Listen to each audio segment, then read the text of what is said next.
How's it going, everybody, and welcome to the Music Production Podcast. I'm your host, Brian Funk. I make music as AfroDJMac. I'm an Ableton certified trainer, musician, producer. I teach at Berkeley online, and I run a website, AfroDJMac.com. Check it out. Lots of cool music production stuff, tutorials, and I just released a new free Ableton Live pack called Dream Keys Lite. It's based off my new pack called Dream Keys, which is a collection of 50 Ableton Live instruments that are all sampled from Prophet 6, Moog Concert Mate, and Korg Volca FM synthesizers.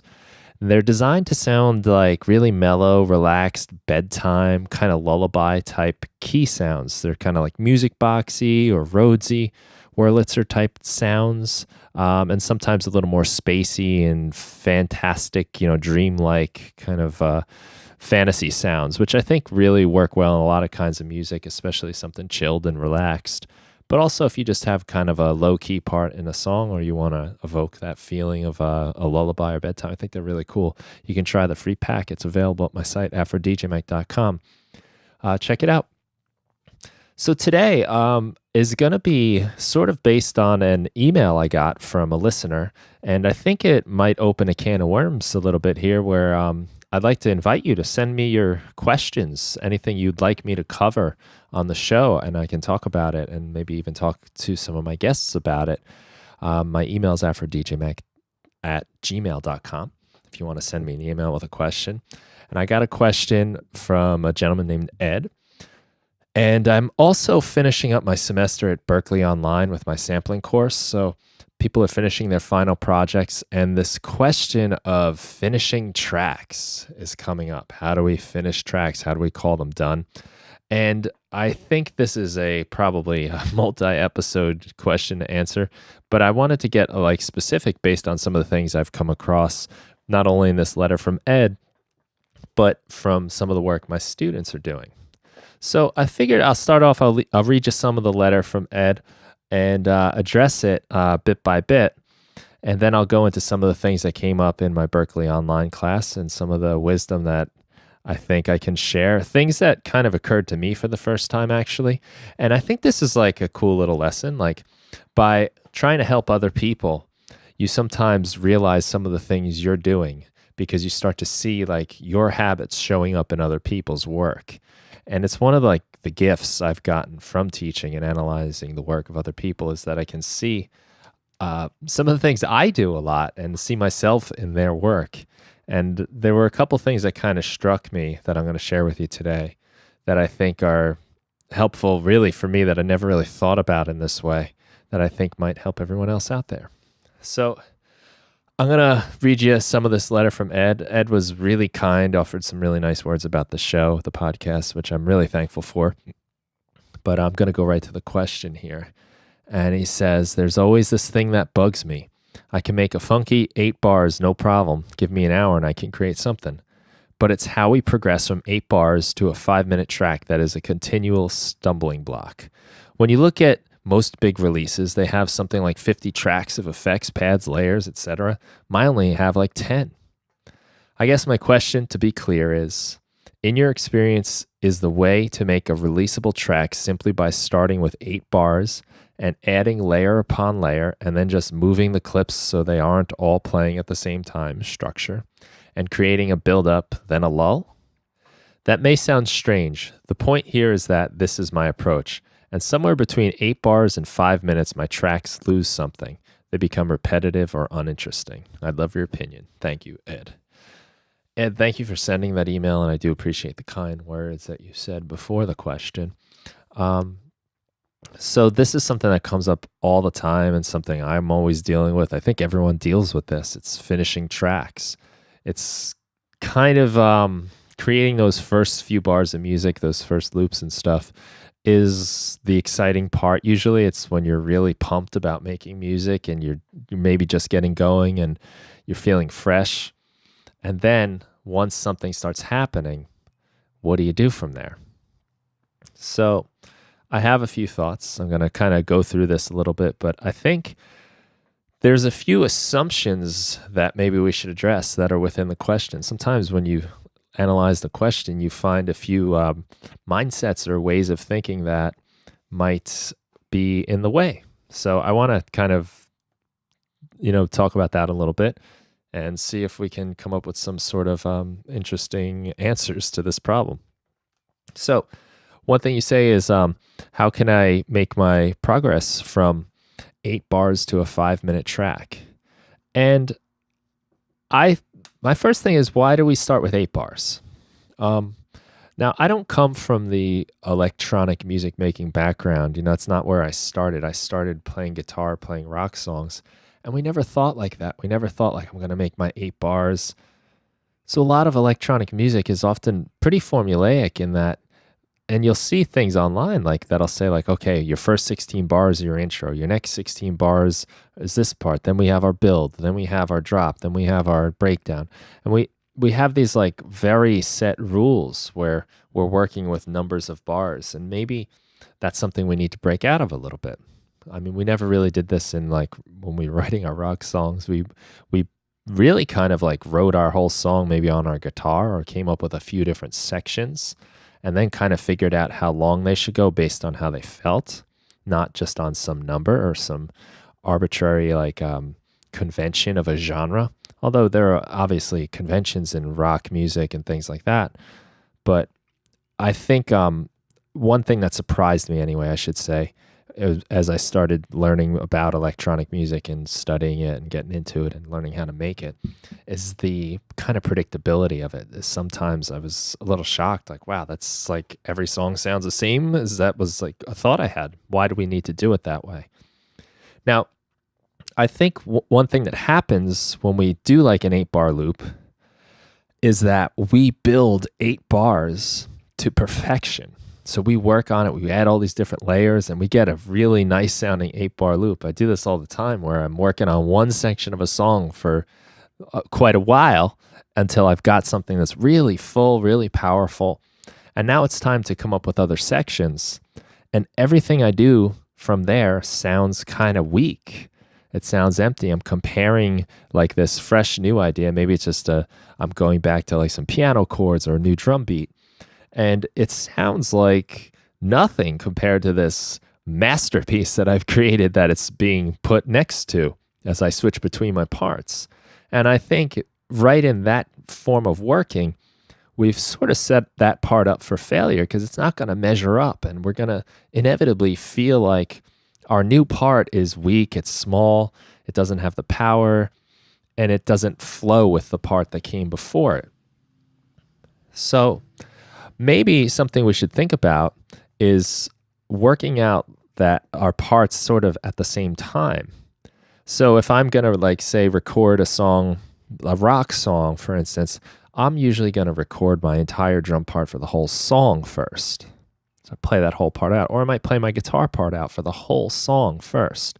So I have all my different sections and I kind of build things up as I go instead of just one section making that into a full part and then going to the next section having to make that into the full part.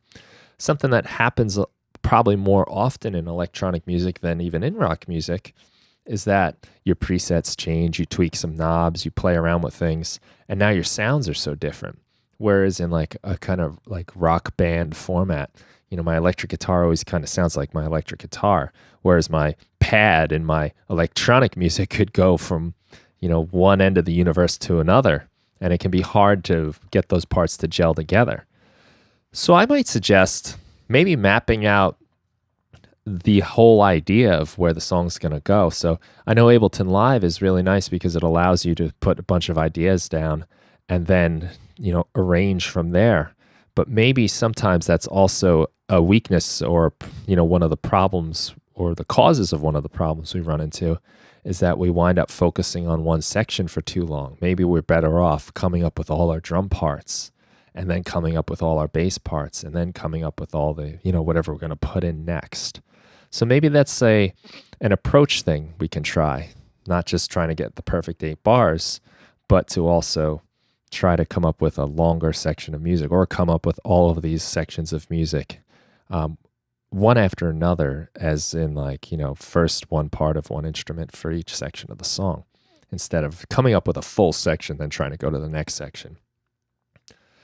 Okay, so another thing I wanted to just touch on that when you say, Ed says, when you look at most big releases, they have something like 50 tracks of effects, pads, layers, etc.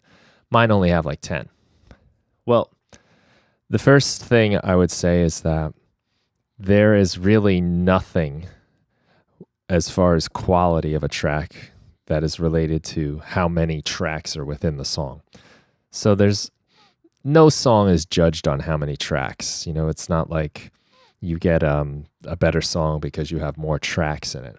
In fact, I often find that fewer tracks are better, because when you have a ton of tracks, that's a lot more to work with, a lot of more moving parts, a lot more things to mix, a lot more things that can get in the way of each other.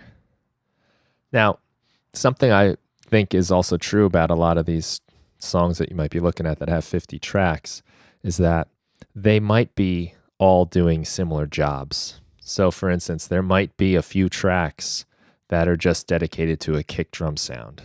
So maybe you're doing all your drums within a drum rack in Ableton Live, and that's one single track. But this professional track, if we'll call it professional, might have all the drums spread out on different tracks, and each drum might be made up of separate layers that might be a few tracks each. And that could go for the bass sound, that could go for a lot of sounds. Also, the sounds might change throughout the song. You might not have the same bass sound in every section of the song. You might not have the same drums in every section of the song. So I wouldn't get caught up in that. I've never seen any sort of correlation between the number of tracks in a song and how good the song is. In fact, I think a lot of times the more that's going on, the easier it is for the idea to get lost and the track to actually suffer. So sometimes less is more. So the letter goes on and it says, is the way to make a releasable track simply by starting with 8 bars and adding layer upon layer, and then just moving the clips so they aren't all playing at the same time, structure, and creating a build-up, then a lull. Well, first thing I'm going to say here is releasable track. This idea is a releasable track. What does that mean? So when is a track releasable? There's no law to that. I mean, does that mean it's slick enough, it sounds clean enough, or it sounds like someone else's song? What does that mean? Releasable track. I think if we get in this idea that it's not releasable, or it's, there's some standard you're going for, I don't know. I don't really like that. I think you can release everything. There's nothing wrong with that. Now, you might not always want to put it forward if it's not some of your best work, but there's nothing that makes a track releasable. That's it. That's up to you to decide. I mean, it depends what your particular aesthetic is. You might really value really hi-fi, really slick, clean sounding recordings, but you might also like something that's a little more dirty. I mean, you're seeing a lot more artists releasing things on cassette tapes these days because they like that lo-fi feeling. Now, that's personal taste. I would try not to get caught up in this idea of things being releasable or not based on some sort of standard, especially comparing it to other people's work. Have your own identity. Maybe you have a lo-fi identity. Whatever. That's up to you, but it's all releasable. It's just up to you to decide, and if you think people will enjoy it, you are proud of it. So a releasable track starting with 8 bars. So yeah, this is one way. We can start with 8 bars, build it up. Sometimes I think it's a good method to build a track up to its highest point. Think of like the highest the climax maybe, or the most intense part of the song, and then to sort of arrange by subtraction. So you can start subtracting parts away. You can take things out of the track. Maybe that's just the drums and the bass for one part, and then later on the like thicker super saw chords come in or something, whatever. That's definitely a way to work. It's not the way. There is no the way, but it's definitely a way. You can move things around. But I think an important thing to think about is try to tell a story. And a good story has a dramatic arc. It has high points and low points. It often, if we want to take kind of like the Freytag's pyramid approach, which is used usually with literature and storytelling, we start out with the exposition, which is the introduction. We introduce the characters, we get up our setting, and we just kind of take the reader into the world. And then the conflict starts, and that's where we get the rising action, and things start building up and getting more complex. And the problem gets deeper and deeper until we reach the high point, which is the climax. So you can think of your song like this a little bit. You're kind of introducing your characters or your instruments or your sounds that are coming into the song. And then you need to build some sort of tension. A lot of music, I think, a lot of life, a lot of things we enjoy actually, I think revolve on tension and release. We like things to get complicated and then to find out how it's going to work out. And this is why like so many TV series these days end on those like real big cliffhanger moments, because they leave you at the high point because they know you'll come back next week. I don't know if you want to do that in all your songs, but it could be something to play around with once in a while. We could, of course, do the kind of standard intro, rising action, climax, resolution type thing. But sometimes it's fun to put that aside and surprise the listener a little bit too. So I think about telling a story. What's the drama of your music? How can you get some sort of emotional arc going?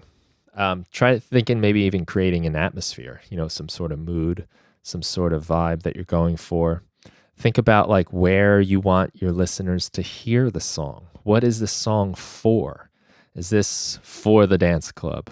Is this for, introspective drive late at night? Is this for a romantic moment, by candlelight dinner? What is the song for? And that might help you tell the story a little bit. And, I'm actually jumping around from my notes when I say this, but that is another point I want to make is pick a direction. What are you trying to accomplish with the song? Where are you trying to go with it? So having some idea, some story to tell, some sort of mood, some sort of atmosphere, some sort of function for the song. What's the point of the song? Is this to put on at a party? Is this to put on after a breakup? Something to think about there. And again, about these 8 bars. Now, when we say we're just arranging and moving clips around, I do think that's a way to work, but I think that 8 bars of something repeating over and over again is eventually going to get boring. They have to change and evolve. It can't be the same 8-bar loop all the time. And this doesn't have to be anything incredible and dramatic. I mean, you can maybe just alter the tone of an instrument a little bit, or the volume, or put an effect on it, something just to like automate it, make it change a little bit over time. Now, maybe not just every 8 bars either. Maybe go for some odd number of bars where you're getting like some variation over like 13 bars maybe. And then, every time that 8-bar loop repeats, it'll sound a little different. But again, I would use the story of the song as your guide. Like, why are you opening the filter on this bass part? It would be to add more energy usually. So think about like why you're adding the energy, why you're doing these things. And I think once you get that like arc down, a lot of these choices will present themselves to you. And you can also switch out the sounds, just because you have an 8-bar loop, of one sound, one pad, say, you can always switch that to something a little more, percussive even, or you can just change the preset that you have on your synth for the different sections. And that can get you a lot more mileage too. So you might not even have to change the 8 bars themselves, but just kind of do some automation, play around with the different sounds. And the last thing I might just say about this part of the letter is, what about a B section? A different section of the song. You can do that, and I think a lot of times we forget, we just think we're going to take our 8 bars and make that into it. And that's certainly a way to work, and lots of great music don't have B sections. But it's always something to think about. And again, to kind of go back to one of my last points, I think it's kind of hard to stick a B section in a fully produced track. It's better to kind of do that in a similar stage, where you're building your track. You're not just making one full section and then starting from scratch on the next section. It's hard to get that to gel right. Now, I think another thing to think about too with this whole idea of like teasing out your arrangement for your 8 bars and making that into something longer is maybe just try copying someone else's format. Take a song you like, put it in your DAW, put some markers every time something happens in the track. Here's the intro, here's the verse, here's where the keys come in. Oh, the vocal comes in here, the lead synth comes here. This is some sort of breakdown. It's a guitar solo.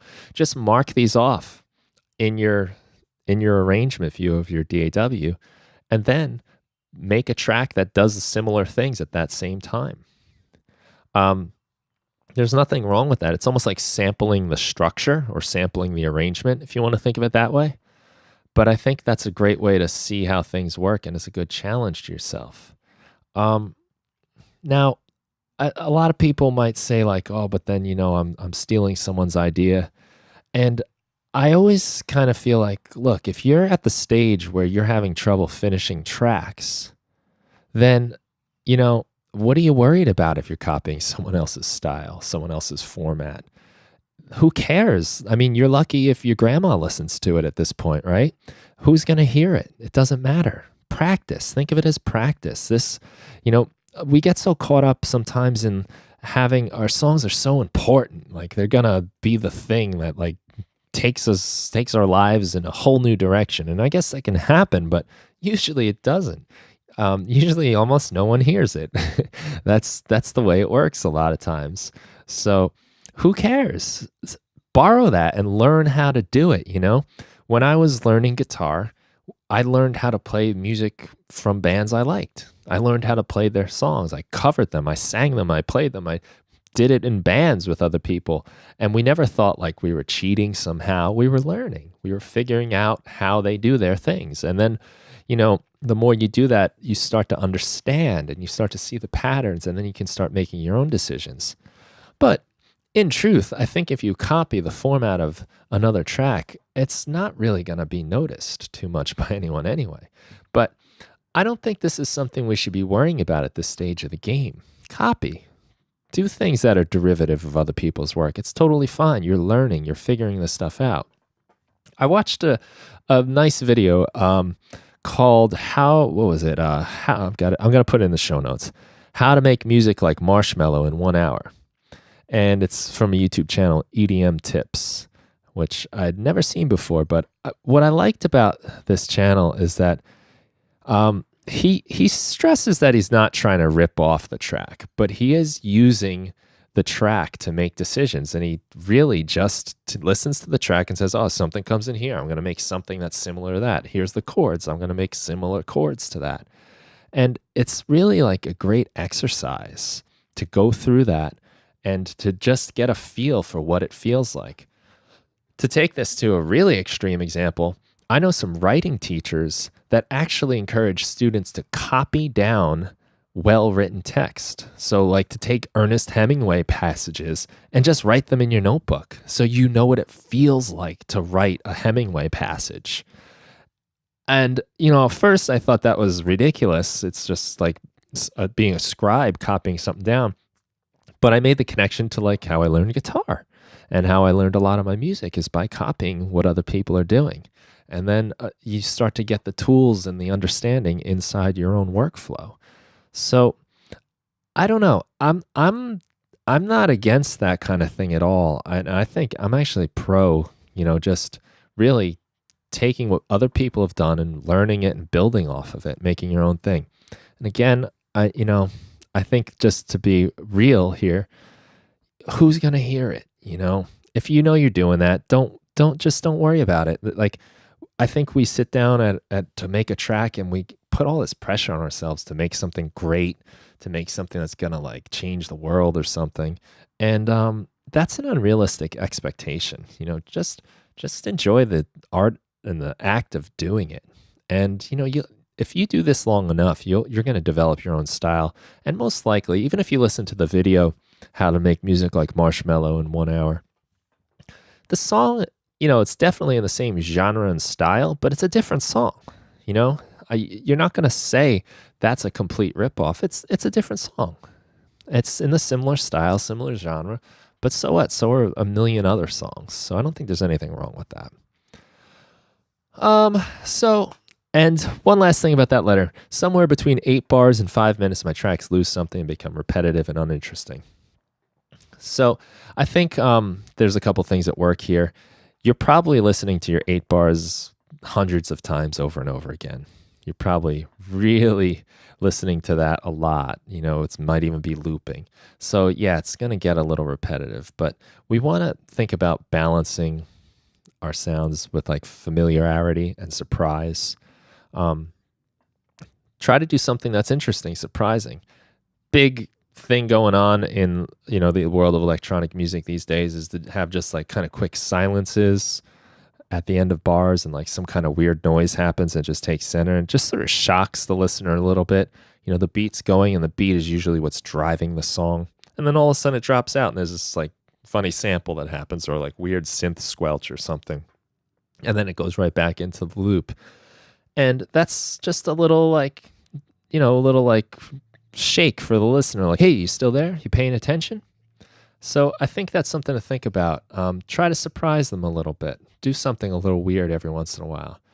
Now, you don't want to get too crazy usually, because then it becomes, hard to tell what's going on, I guess. But, experiment with that. And give, as I said before, give things variation.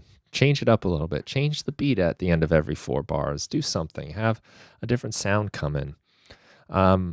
Try to just keep things fresh and new. So I hope that helps a little bit, Ed. I really do appreciate your question, and it's something I get a lot. I hear this a lot, how do I finish tracks? But what I like especially about your question is you really kind of detail like where you are and where you get stuck. And that's a spot where we all are. I mean, getting stuck with the 8-bar loop is definitely the disease that's killing most producers these days. It's the plague of 21st century music making, I think. And it's difficult to work with getting around that. So I feel your pain. I deal with it probably every single time I make music. So I have a hard drive full of that stuff. You're not alone, but keep fighting through it is all I can say. So a couple little other things that have come up in the last week or two as I'm finishing up my Berklee Online class, and really some awesome stuff coming out of my students. But a lot of this doubt too, and it's sometimes a little funny because I listen to the project, I'm like, man, this sounds amazing, and the person has their doubts, and I think that's normal. You're gonna have your doubts. You're gonna always feel like there's something else you could have done, something you could have changed, something you could have added. You have to learn to live with that after a while. You got to let it go. You don't want to stay working on one track forever. You want to move on and start again. And next time will be a little bit better. And eventually you will move forward. So one of my students were writing their plan, and that's a big part.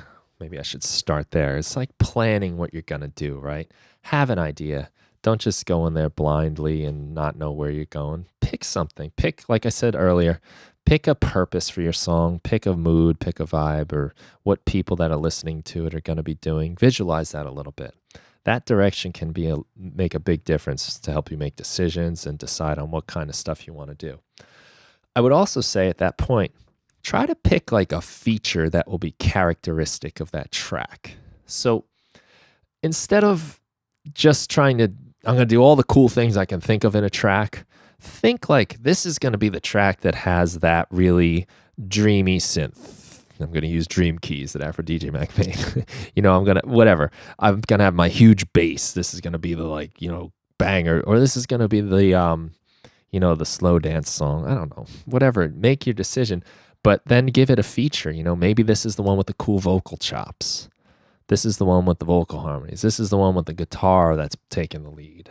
It's totally up to you what you pick, but try to think of your track as like when people are talking about your music, which hopefully they will one day, They'll say, oh, that's the track where this happens. All those reversed voices. Oh, yeah, I remember that track because it stood out. It had personality. So often we try to make our tracks do everything. And I think this is a symptom of us overthinking a lot of our work and trying to just, perfect something and before it's quote releasable. How about you just think about it as like one piece of the puzzle in your work, and this is your track that has the real sad chorus or something. Well, it doesn't matter, but just make a decision, and these are really kind of fun to work with. You can listen to a ton of music and say, oh, that's the track that does this. This is the track that does that. Listen to some of your favorite songs. I bet you that you could probably narrow it down to a thing or two that track does in a really cool way. And it's, as you get to know the track more, you probably say, oh, but the bass is really cool. A lot of other cool things are happening. But your first impression is probably the defining feature. Think about that for your music. That'll give you some direction. So planning was the first stage of the final project. But one of the next sections is to like come up with a little like demo kind of, and then like, explain what you're going to do. Well, one of my students said that he was going to work really hard on the drums. And when he said that, I was like, oh, he said, I tend to overthink things. So I'm going to just work really hard on the drums. And then I had this kind of epiphany. This is one of those times I mentioned in the beginning of the show where by looking at other people's work, you see yourself. Yeah, I'm an overthinker. I try to get everything to sound great. I try to always make every part do something special. Now, of course, that's good. You want your tracks to be like that. But if I'm thinking in terms of like, I'm trying to grow as an artist, I'm trying to get better and move forward, I think a smart thing to do is to maybe, if your problem, let's say, is to overthink things, allow yourself, indulge yourself.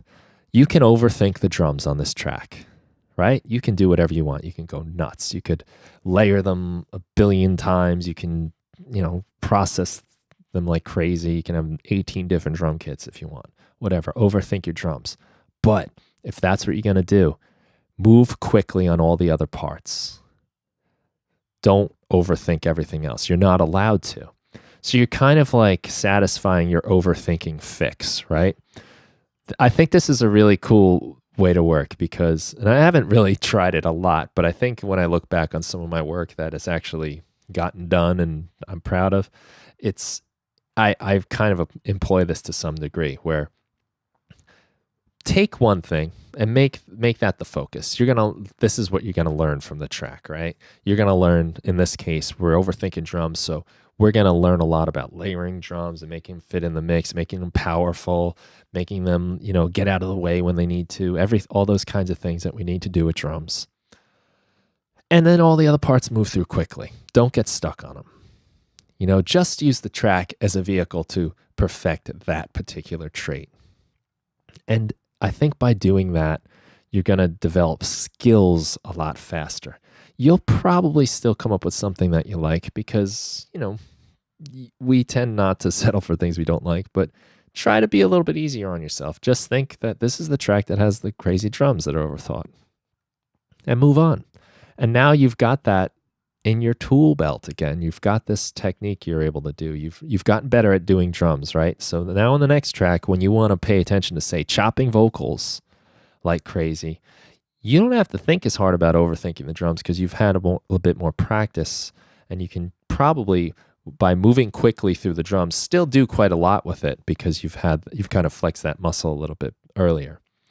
So figure out what some of your faults are, some of your hiccups are, and maybe allow yourself to indulge in those. Maybe it's like sound design. That's one for me. I like to design all the sounds. I like to really, even though I make all these packs and I make all these sound packs, I still, when I make a new track, like to design a new sound for it.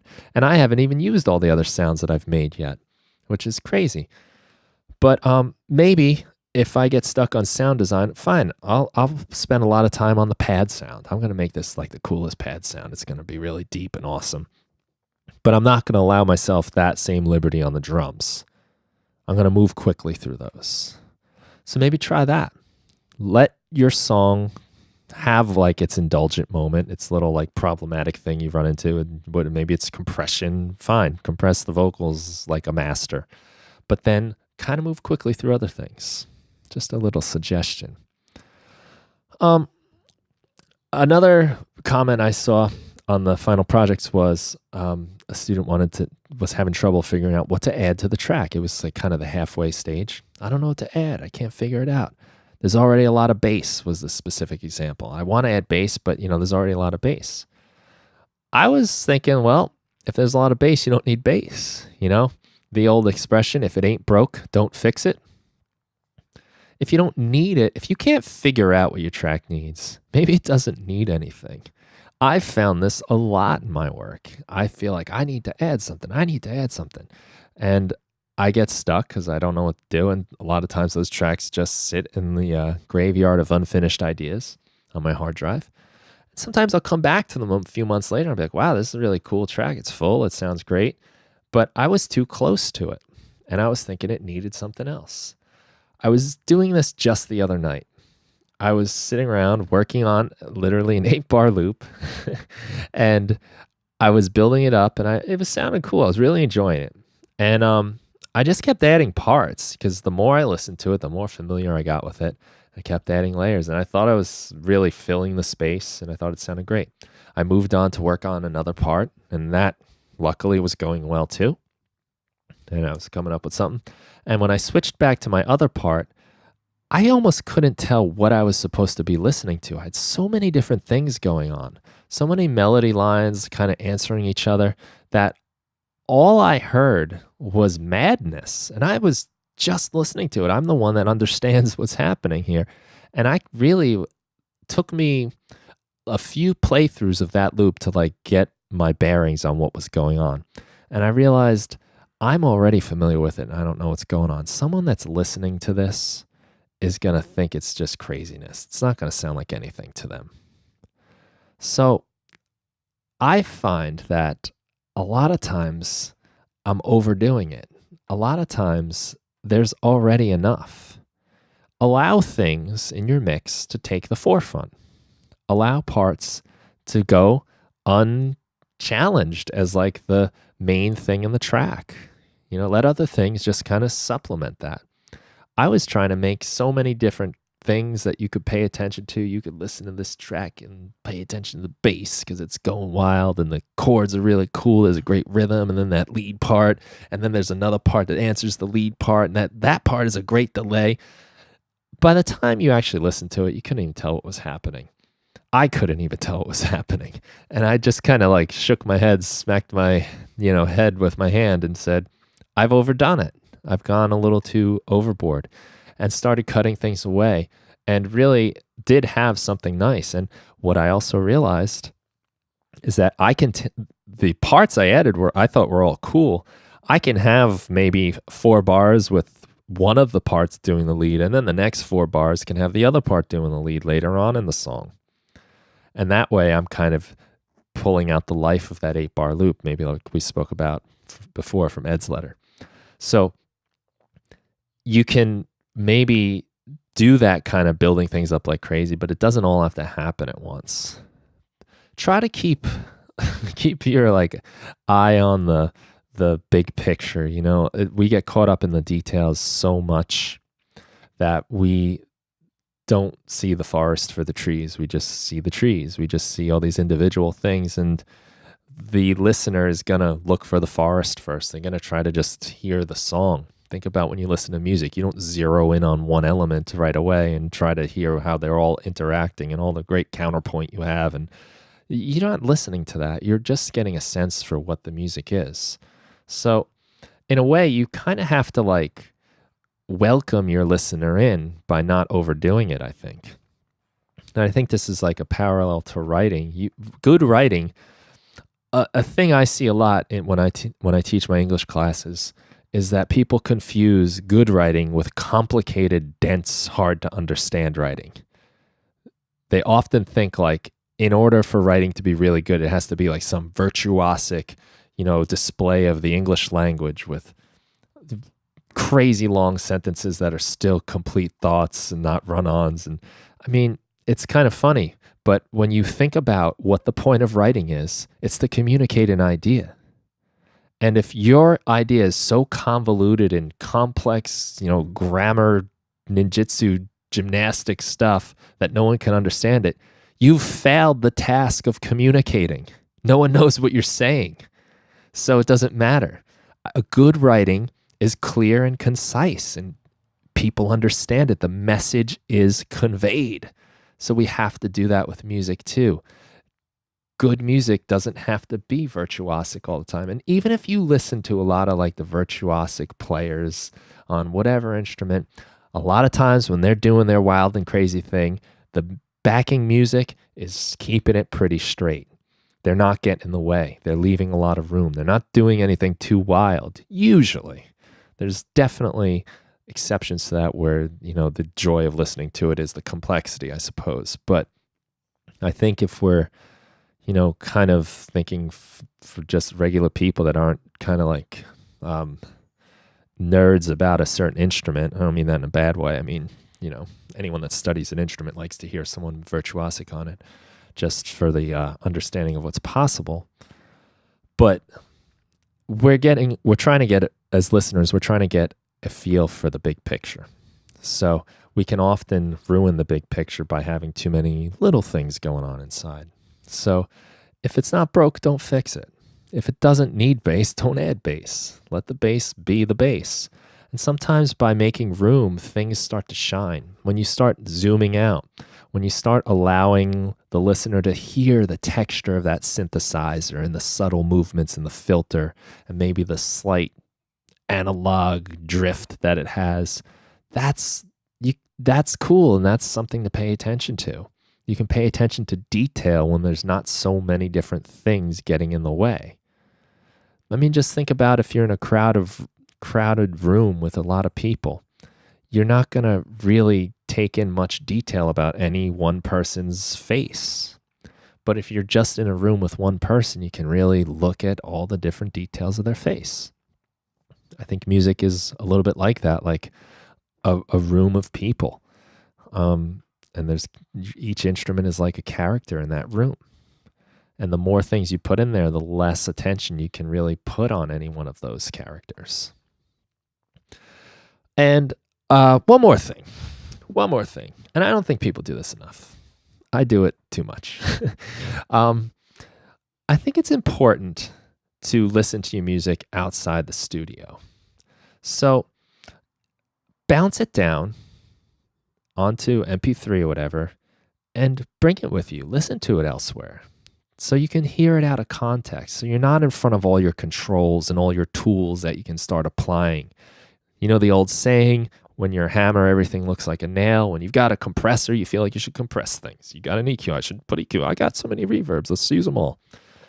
I think when you're, say, driving in your car listening to music or taking a jog with your headphones, you can just listen without that like urge to control it and change it and harness it. But when you bounce it down, let me encourage you to make a quick and hasty arrangement. Stretch out the loop for 8 bars, 16, whatever, 32, however, whatever you do. Delete a few clips here or there, just hastily do it. Give it a nice ending. It's my pet peeve. I tell this all the time in my class. It's my pet peeve. Don't just let your track end abruptly. Like you just, in Ableton Live, you make a selection of your clips and you export it. If you don't give it the sounds time to fade out, then they get cut off. The reverbs get cut off. The delays get cut off. The instruments don't decay naturally. I made a video about it. It's a 2-minute Ableton Live tip. I'll put it in the show notes just because I believe in it so much. It's so important to have a nice solid ending to your track. We used to have a joke in my old band where, it didn't matter how crazy and bad and sloppy we were. If we ended tight at the end of the song, it gave the impression that we did everything on purpose. It sounded like our song was tighter.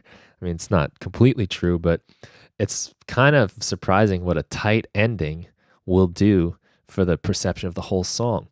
If your song just kind of ends with like a pop, because that's it, it's just over, you didn't let things decay, it sounds like a mistake. So I encourage you to make a quick arrangement, give it a little bit of an ending, just experiment. How would this song sound if it faded out? What if I let the guitar just play out for the last 8 bars alone with nothing else bothering it? You might realize, wow, it's really nice to hear that guitar all by itself. You can hear the finger movements. You can hear the player breathing. You might hear some subtle detail that you didn't notice as you were in your studio with your tools, and you can fix everything. So make a quick arrangement. It can be hasty. It doesn't have to be perfect. The point is not to get a perfect arrangement. But what you are doing is now you're trying things out. You're trying out song arrangements. Instead of just keeping everything in the session view looping over and over, you've made an experiment, and you can say, I don't like that. I like this part about it, but I don't like that. Now you have at least one piece of the puzzle. And even if you get nothing that you like, now at least you know what you don't like. Thomas Edison said something along the lines of, I don't know if this is true, but some folk tale I like to tell. He said as he was trying to invent the light bulb, he failed 1,000 times. And every time he failed, he said, supposedly as the legend goes, he said, well, now I know another way how not to invent the light bulb. He saw it as a learning experience. The old kind of failure teaches us things. So if you can do that, make a little arrangement, you might get something like, oh, it's kind of cool when the song doesn't have the kick drum until the end. I like that. Or it's kind of cool when the bass comes in late. It might be a mistake that you made, but you might say, oh, what's cool when I do that, I get to actually experience this part of the track more. And otherwise it's buried in the mix. When I was listening to my loop, I didn't notice the cool textures in that pad. But when I let the pad drift out for 4 bars after everything else was already done playing, I got to feel that. So you might discover things about your music. And listening to it away from the studio is nice because you can't change anything. You can't do anything. That MP3 file you've bounced down is set in stone. So it's a form of commitment, I guess. Now, I'm not saying that's your final version of the song, but it's a way to just kind of step back and hear what you have. And then you can maybe take some notes. You can think of ideas you want to change. But you're moving forward when you're not actually making music. And sometimes that's a good time to move forward, is to make some decisions away from it. When we're in the heat of the moment, when we're actually working on something, we can kind of lose sight of the main idea. And we don't want to always do that. So that's where I'm going to leave it. I feel like I can talk about this for a long time. And there's a lot of great information out there on the internet and the world. I would always recommend Making Music by Dennis DeSantis. It's published by Ableton. It takes you through 3 different stages of the songwriting process, from starting a track to progressing the track and then finishing the track. And there's a lot of good wisdom in there. I think this is a topic we can definitely talk about more in the future. But maybe that's enough for right now. Good 45 minutes or so of this sort of talk should give us all something to do and something to work on. And maybe also keep us from distracting ourselves by pretending like we're learning or something. Anyway, thanks so much for listening. Thank you to Ed for sending that email. Thank you to all my students at Berklee Online this semester. Your work has been awesome, and I'm learning so much just listening to it. So I really do appreciate that. And thank you all for listening to the show. I really do appreciate it. If you are enjoying it, or even if you're not, please, if you can leave me a review, whether it's on iTunes or the other places that podcasts are, Stitcher, and other places I'm aware have podcasts too. If you would leave a review, that would be really nice and helpful. I do appreciate that. I'm so thrilled about the ones I've already gotten. So thanks again for listening. It's been great. And go finish a track, and who cares? Doesn't have to be perfect. It's never going to be perfect. So get that in your head right now. It's never going to be perfect anyway. Even the tracks that you think are perfect, I'm sure the artist can sit down and tell you 100 things that bother them about it. So don't sweat it. That's part of the journey. If it was easy, it would be no fun. So go have fun. Challenge yourself. Try to learn, if nothing else, from the experience of making a track. Thanks again to Ed, and have a great day, everyone.